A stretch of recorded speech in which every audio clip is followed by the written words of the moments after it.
How to disable filtering in Telegram. That's what I will show you in this video.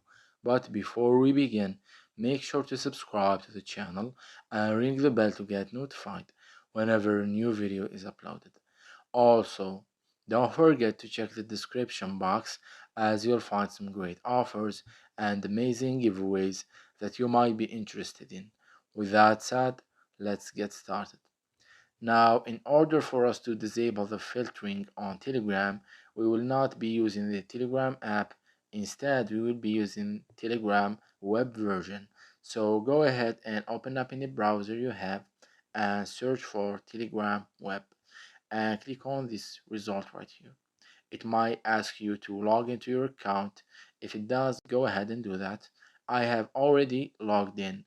Once you are here, click on the three lines at the top left corner, then click on settings, and then scroll down and click on privacy and security, and here scroll down till you find the section that says sensitive content, and it has a option that says disable filtering. So go ahead and check the box, and by doing that you will disable the filtering on Telegram. It's easy and simple. So that was it for this video. That's how you can disable filtering on Telegram. If you have any questions, please leave them in the comment section down below.